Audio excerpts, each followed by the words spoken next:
잘 못합니다. 그래서 결국은 오늘 14절에 보니까 말 못하게 하는 귀신을 쫓아내시니 그랬습니다. 잘 듣지 못합니다. 또 말을 못하는 것이죠. 그런데 악한 귀신이 바로 이 사람을 공격하고 있었다는 사실을 말씀하고 있습니다. 예수님께서 귀신을 쫓아내시고 강건케 하고 회복을 주셨습니다. 사람들이 웅성거려요. 아니 도대체 무슨 힘으로 저렇게 하는 거지? 무슨 권위로 하는 거지? 예수님을 비난하고 조롱했던 많은 사람들, 메시아가 오셨지만 메시아 대신 예수님을 영접하지 못하고 그분을 찬양하고 그분 앞에 영광 돌리지 못했던 많은 사람들은 빈정거리면서 주님을 향하여서 힐난하고 조롱하기 시작했죠. 그래서 빗대서 이야기하는 겁니다. 야, 바알세불 힘입어서 그러는 거 아닐까? 자, 바알세불이라고 하는 것은 영적인 큰 힘을 갖고 있는 어떤 우두머리를 지칭하고 말하는 것이죠. 그래서 예수님을 조롱하고 힐난하고 비아냥거리면서 주님에 대한 불신의 태도를 나타낼 때 예수님이 행하신 그 놀라운 역사를 그렇게 폄하시키고자 했던 것이죠. 예수님께서 믿음이 없는 바로 이 세대를 책망하신 것입니다. 메시아를 고대하고 기다렸으나 정작 그 메시아께서 오셨으나 그분을 영접치 못하고 찬양치 못하고 경배치 못하고 그분에게 영광을 돌리지 못하는 바로 이 세대들을 향한 주님의 책망의 말씀이 나타나는 것이죠. 자, 본문 보십시오. 17절 말씀에 예수께서 그들의 생각을 아시고 이르시되 스스로 분쟁하는 나라마다 황폐하여 지며 스스로 분쟁하는 집은 무너지느니라 그랬어요. 예수님은 저들의 심정을 그 중심을 알고 계셨습니다. 왜 그렇게 말했는지를 알고 계셨습니다. 그렇기 때문에 주님께서 말씀하신 건데 저들의 심중이 바로 16절에 잘 표현되고 있습니다. 뭐라고 표현되어 있습니까? 또 더러는 예수를 시험하여 하늘로부터 오는 표적을 구했다 그랬습니다. 여러분, 우리가 종종 큰 기적이나 표적의 역사가 있기를 소원합니다. 그래서 그런 역사가 나타나면 내가 믿을게 라고 하는 이야기를 많이 하죠.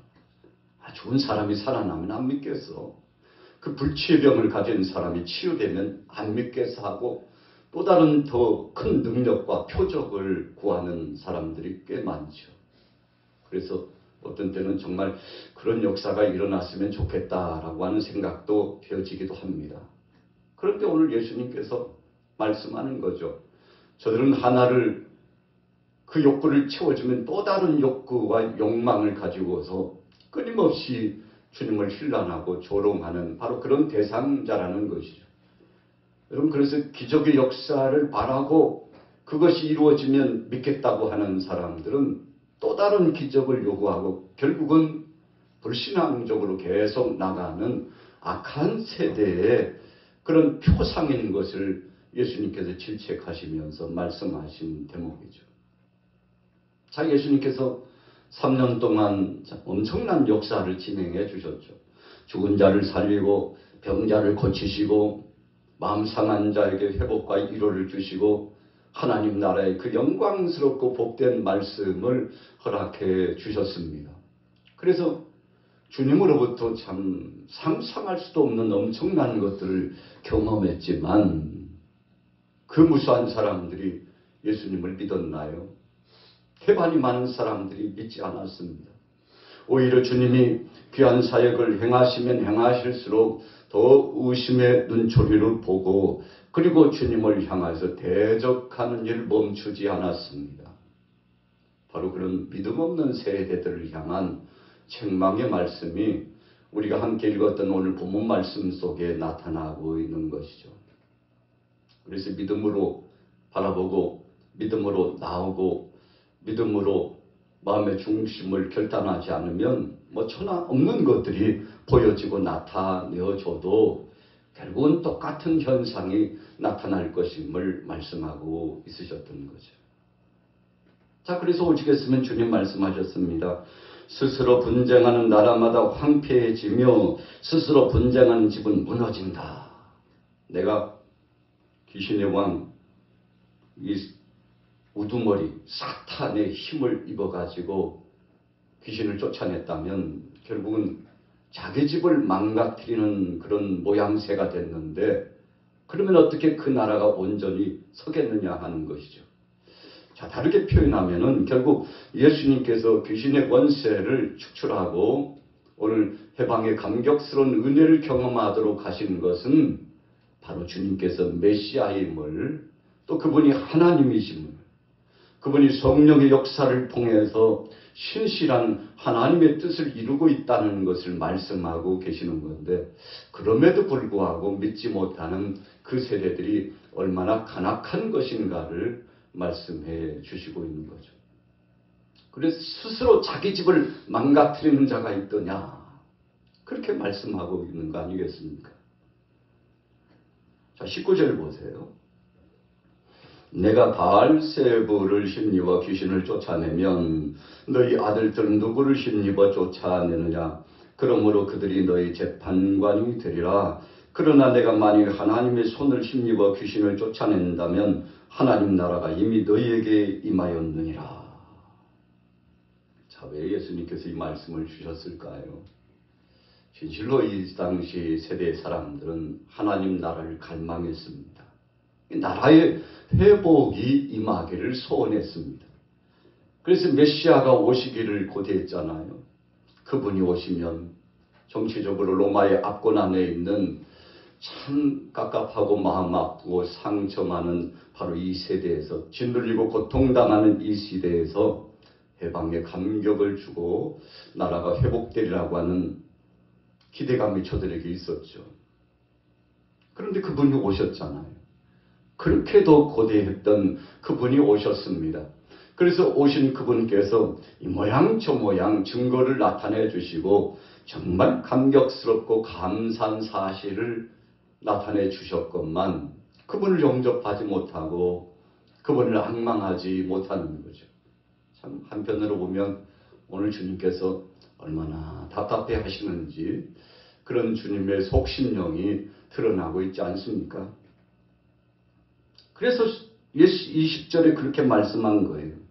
내가 만일 하나님의 손을 힘입어 귀신을 쫓아낸다면 하나님의 나라가 이미 너희에게 임하였느니라. 여러분, 예수님을 구주로 영접하고 그분 앞에 찬양하고 경배하여 그분 뜻 안에 순복하면 이미 바로 그들의 심령 속에 하나님 나라가 임하고 감격스러운 은혜가 접해지게 되는 것인데, 한마디로 말하면 믿음이 없으므로 경험하지 못하고 믿음이 없으므로 그분 앞에서 자유로운 은혜를 누리지 못하고 있다는 사실을 주님 말씀해 주시고 계시는 거죠. 자, 22절로 넘어가 봅니다. 22절, 23절 같이 읽습니다. 시작. 더 강한 자가 와서 그를 굴복시킬 때에는 그가 믿던 무장을 빼앗고 그의 재물을 나누느니라. 나와 함께 하지 아니하는 자는 나를 반대하는 자요, 나와 함께 모으지 아니하는 자는 해치는 자니라. 우리가 요한복음 10장 10절에 보면 도적이 오는 것은 도적질하고 죽이고 멸망시키려는 것이요 그랬어요. 이 사탄의 정체, 악한 영의 정체가 어떤 것임을 분명히 말씀해 주셨죠. 여러분, 얼마나 많은 사람들이 괴로움과 고통을 당했습니까? 사탄에게 붙잡히고 귀신의 역사에 붙잡혀가지고 참 그동안에 옛 구습을 쫓아 행하면서 자유롭지 못한 압박과 고통을 당하면서 살았잖아요.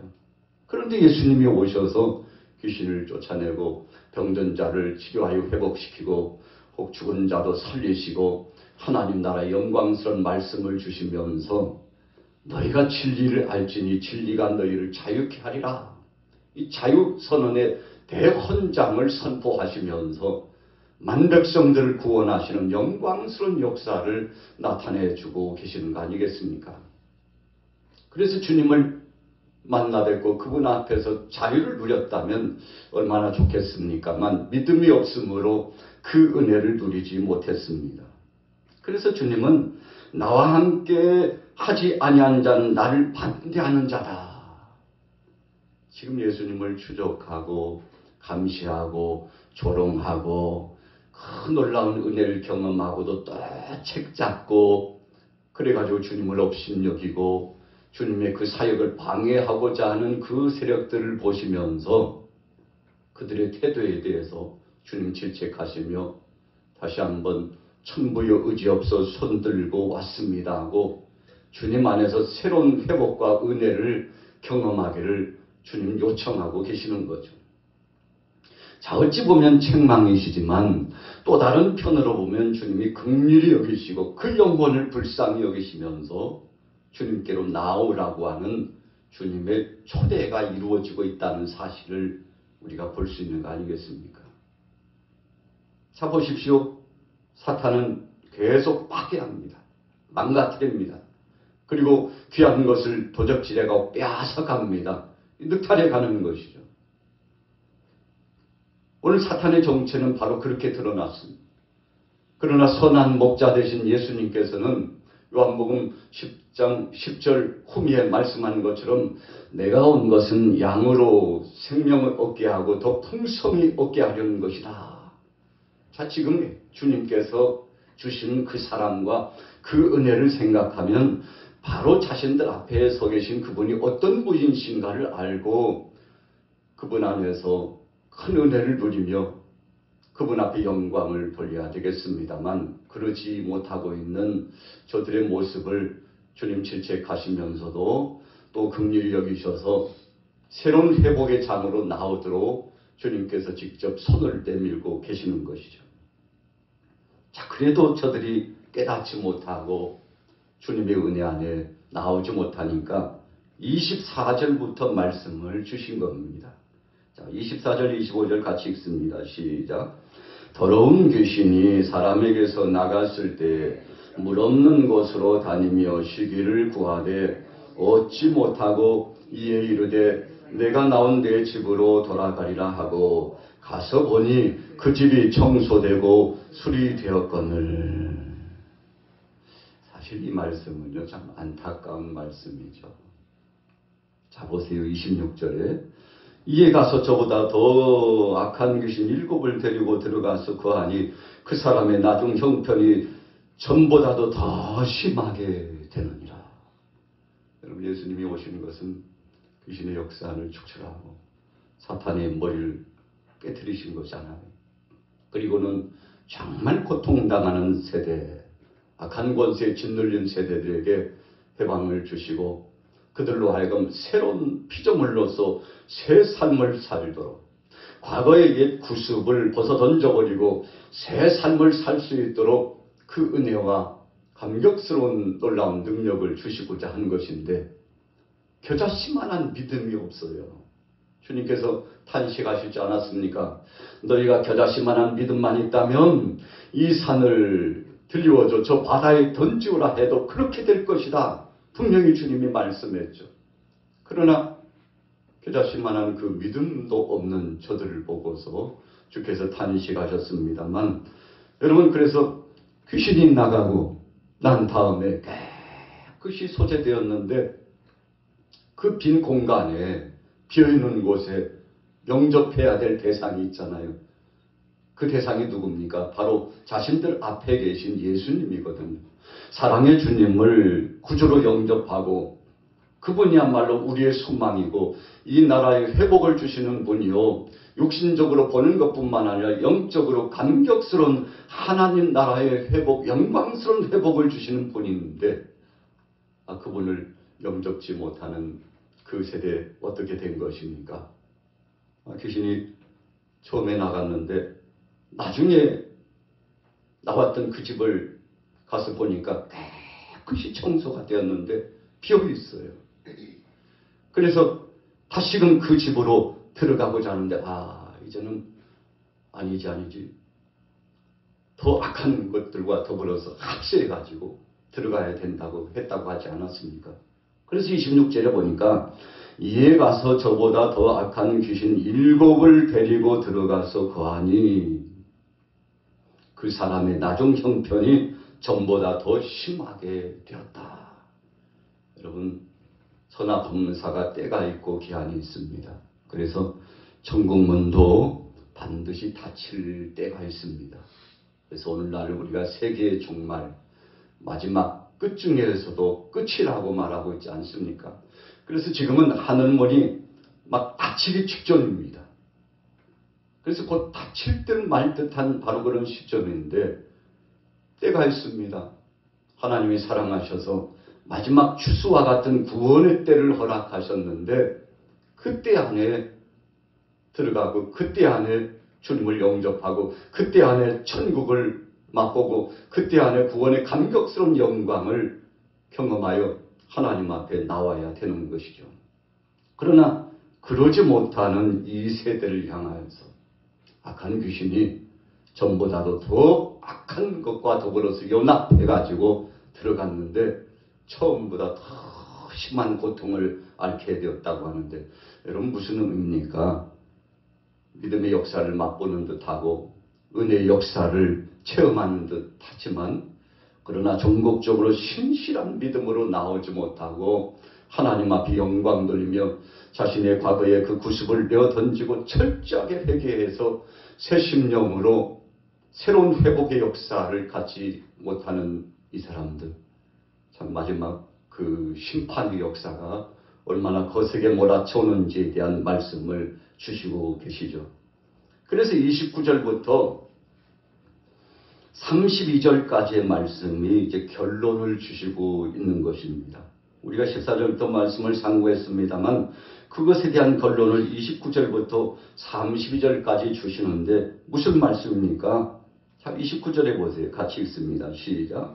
무리가 모였을 때 예수께서 말씀하시되 이 세대는 악한 세대라 표적을 구하되 요나의 표적밖에는 보일 표적이 없나니.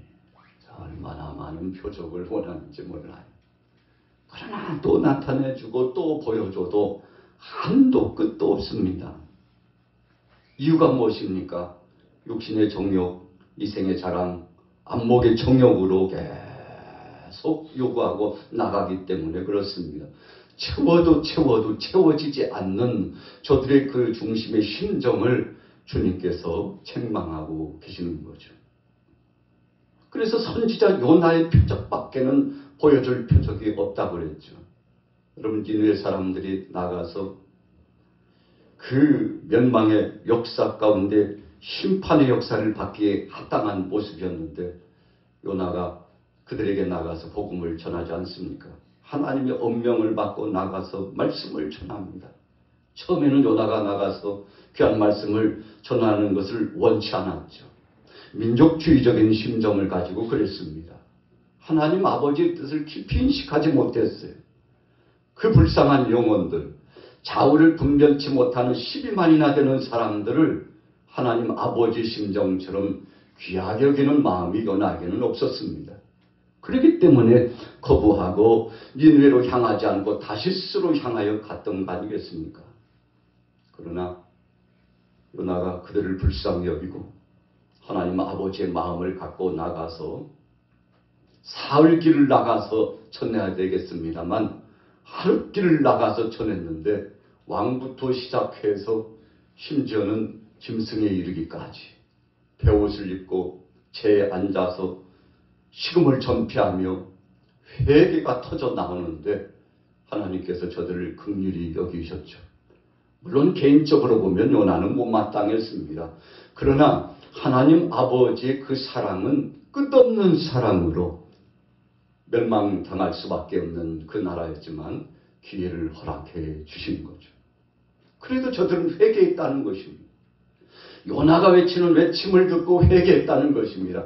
그러나 오늘 주님 앞에 서 있어서 빈정거리면서 주님을 희롱하고자 하고 더 큰 능력만 요구하는 그 사람들은 어땠습니까? 그 무수한 것들을 나타내 주셨어도 여전히 믿지 못하는 그 세대에게는 소망이 없다는 말씀을 주고 계시는 거 아니겠습니까?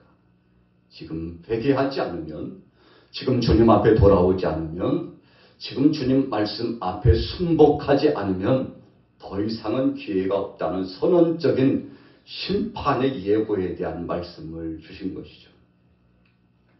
자, 결론입니다. 31절에 보세요.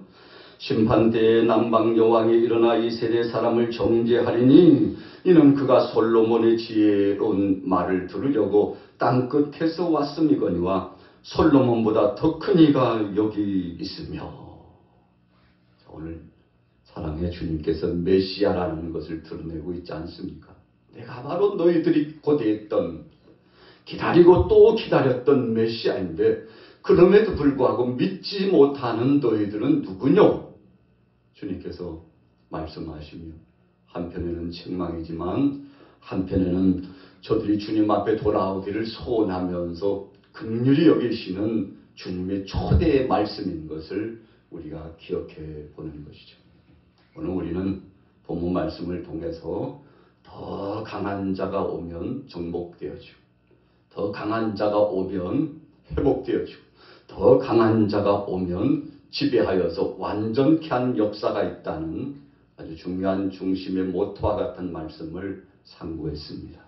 오늘 하루를 살아가시면서 혹시라도 우리가 바로 이 시대의 사람들처럼 주님 앞에 신실한 믿음으로 나오지 못하고 끊임없이 의심하고 끊임없이 육신적인 소욕으로 요구하는 그런 세대는 아닌지 우리 자신들을 다시 한번 돌이켜보면서 주님 앞에 영광 돌리고 순수성 있는 믿음으로 오늘로 승리하게 되시기를 예수님의 이름으로 축원합니다.